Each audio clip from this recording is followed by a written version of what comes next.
welcome to Merida. We spent the weekend exploring Valladolid and Chichen Itza. Now we are going to work from home here in Merida. We got a nice Airbnb with some good Wi-Fi, but we're going to venture out at lunchtime and for dinner to find some great places to eat. So in this video, we'll be highlighting all the different places we ate and making recommendations for you when you come to visit Merida.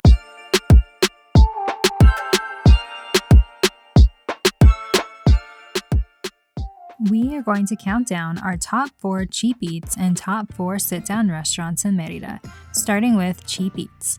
Coming in at number 4 is the Mercado de Santa Ana.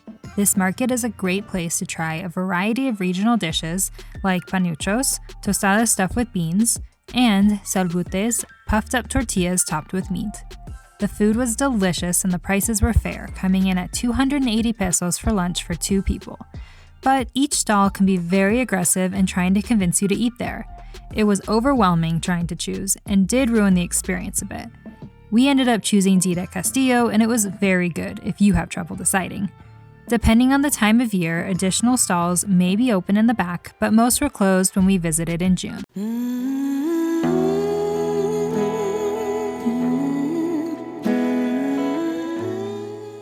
Next is Y&A. This restaurant feels like where the locals eat, with great prices and lots of options. You can't go wrong. 2 of us ate for 180 pesos. Of course, the cochinita is amazing, but they do run out later in the day. We tried something new called chili bowl. Only found at this restaurant, chili bowl is made with shredded pork and black beans. We tried it as a taco and also combined with pork chook and a torta. Almost a mile from El Zocalo, this local spot is a bit of a walk, but definitely worth it.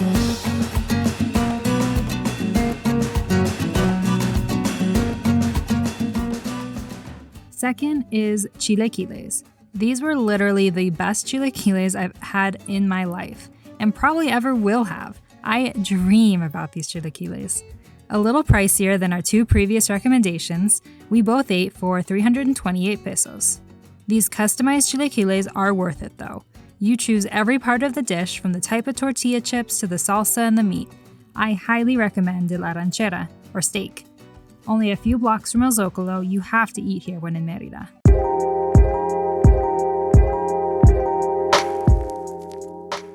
And finally, our top choice for cheap eats in Merida is La Taqueria Tia in the Mercado de Lucas de Galvarez.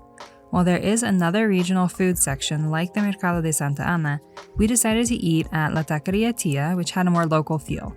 This is the best of Mexican food, so extremely flavorful and very cheap. Our entire lunch was only 172 pesos.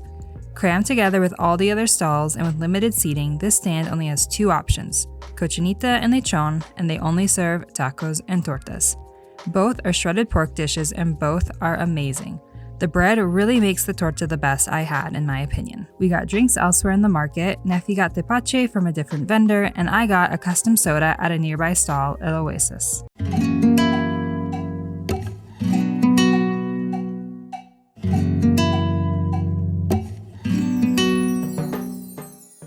We're halfway through our list, so if you're enjoying so far, don't forget to like. If you're looking for some nicer sit-down restaurants that are still affordable, all of these were more than 400 pesos for 2, but still less than 600 pesos for both of us. At number 4 is Mercado 60. If you're looking for a break for Mexican, this is a great option near El Zocalo. This food hall has lots of options like salads, barbecue, and Middle Eastern food, but we chose a buffalo burger and pizza. The food was good, but nothing special. There is live music and decorations though that help to add to a fun experience. Our total here came out to 420 pesos.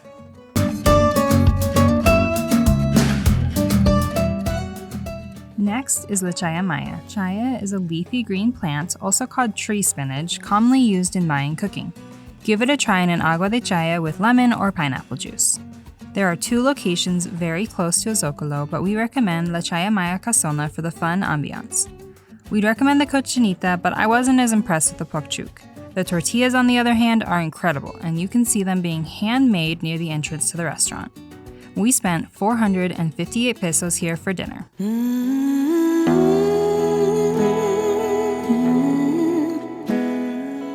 Second is Manjar Blanco. This restaurant was featured on Netflix on the Taco Chronicles for their cochinita pibil, and you can definitely taste why.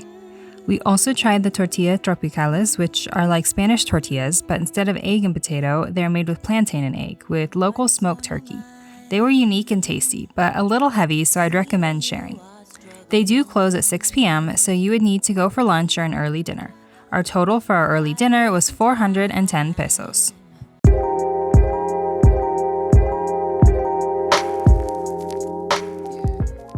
And at number 1 for sit-down restaurants is El Museo de la Gastronomía Yucateca. From the outside, it seems like a tourist trap. And maybe it is, but there's no denying the food is delicious. We tried the tamales as an appetizer and then ordered the parrillada, which is a grilled meat platter, and everything was amazing. There's even a small museum about Yucatan food and its development from Mayan civilization to now. Then in the back is a replica Mayan village with more exhibits about Yucatan food and culture. You can wander yourself or they even offer tours. We spent 589 pesos here since the parrillada was a pricier menu item, but totally worth it.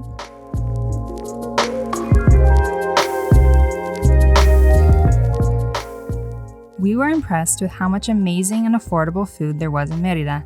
We didn't even get to eat it everywhere on our list. Mérida is a city full of culture and delicious food. While it's only 4 hours from Cancun, it's a world away from the overpriced tourist-infested sites you find along the coast. Where would you eat first? Any recommendations for where to eat next time? Thanks for watching, and we hope you enjoyed. Please like and subscribe, and we'll see you next time.